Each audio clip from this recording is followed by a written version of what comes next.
அருமையான கர்த்தருடைய பிள்ளைகளே, இந்த நாள் உங்களுக்கு ஆசீர்வாதமாக இருப்பதாக. ஒரு அருமையான வேத பகுதியை நான் வாசிக்கிறேன்.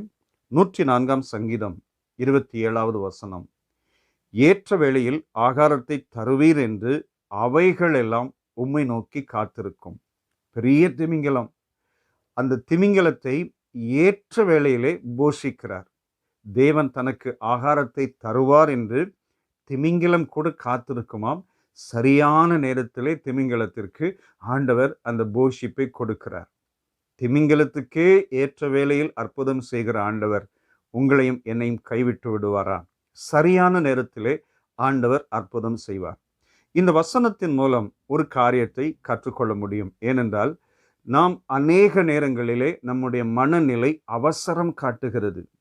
ஜெபித்த உடனே இன்றைக்கு இப்பொழுதே எனக்கு ஒரு அற்புதம் நடக்கணும், நாளைக்கு என்ன நடக்கும்னு நமக்கு தெரியாது. தேவன் ஒரு வேளை வைத்திருப்பார். சரியான நேரத்திலே ஆண்டவர் அற்புதம் செய்வார். ஆனால் அதுவரைக்கும் நாம் சோர்ந்து போகாமல் கர்த்தரோடு நடக்க ஆரம்பிக்கும் போது, கர்த்தருக்கு காத்திருக்கிறவர்களோ புது பலன் அடைந்து கழுகுகளைப் போல சட்டைகளை அடித்து எழும்புவார்கள். அவர்கள் ஓடினாலும் இளைப்படையார்கள், நடந்தாலும் சோர்ந்து போகார்கள்.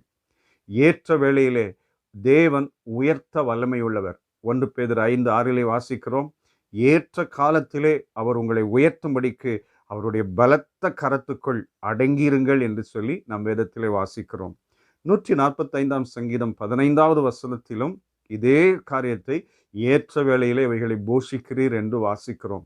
சகோதரா, சகோதரி, சரியான நேரத்திலே தேவன் உங்களுக்கு அற்புதம் செய்வார்.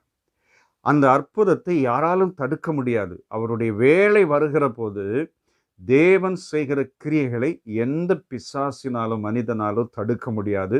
ஆனால் அது வரைக்கும் நம்முடைய மனநிலையிலே காத்திருக்க வேண்டும். இந்த காலை நேரத்திலே உங்கள் உள்ளம் அவசரம் காட்டுகிறதா? ஏதோ ஒரு காரியத்தில், ஊழியத்திலேயோ குடும்பத்திலேயோ வேலையிலேயோ ஏதோ ஒரு காரியத்தில் எனக்கு இப்போவே ஆண்டவர் செய்யணும்னு சொல்லி எதிர்பார்ப்போடு இருக்கிறீங்களா? ஆண்டவர் செய்வார். ஆனால் சரியான நேரத்திலே செய்வார், சரியான காலத்திலே செய்வார். ஒரு சகோதரி ஒரு முறை சாட்சி சொன்னாங்க. அவங்க கணவன் வாலிப வயதிலேயே, சிறு வயதிலேயே இறந்துட்டாங்க. அவங்க ஒரு அரசாங்க ஊழியர். அந்த அரசாங்க ஊழியர் இறந்த போது அவருக்கு வரவேண்டிய அமௌண்ட்டெல்லாம் வரவே இல்லை. ரொம்ப காலம் காத்திருக்கிறாங்க. கேஸ் நடக்கு. அந்த சகோதரி மிகுந்த கஷ்டப்பட்டு தன்னுடைய ஒரே மகளை நல்ல நிலைமைக்கு படிக்க வச்சுட்டாங்க. ஆனால் திருமணம் செய்ய பணம் இல்லை. எல்லா பக்கமும் அடைக்கப்பட்டு விட்டது.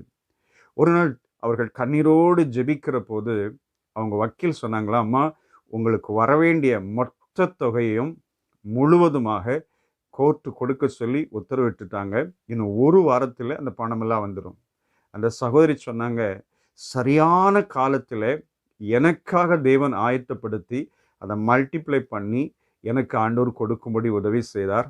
ஒரு கடன் இல்லாதபடிக்கு என்னுடைய மகளுடைய திருமணத்தை நான் நடத்தி முடித்தேன்.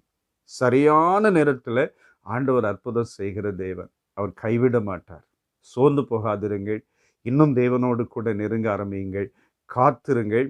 அதற்குரிய பிரதிபலன் ஆண்டவர் உங்களுக்கு தருவார். இவ்வளோ பெரிய திமிங்கலத்தையே ஆண்டவர் சரியான நேரத்தில் போஷிக்கிறார்னா உங்களை கைவிட்டுடுவாரா? உங்களை விட்டு விலகிடுவாரா? உங்களுக்கு உதவி செய்யாமல் போய்விடுவாரா?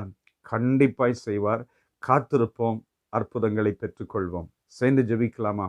வல்லமையுள்ள பிதாவே, நல்ல தேவனே, உம்முடைய பிள்ளைகளின் மனநிலையிலே காத்திருந்து அந்த அற்புதங்களை பெற்றுக்கொள்ள தேவன் உதவி செய்யுங்க. உம்முடைய நாமத்தை நாங்கள் உயர்த்துகிறோம். உம்முடைய பிள்ளைகளை ஆசீர்வதியும். இயேசு இரட்சக நாமத்தில் வேண்டிக் கொள்கிறோம் பிதாவே. ஆமென், ஆமென். God bless you. Amen.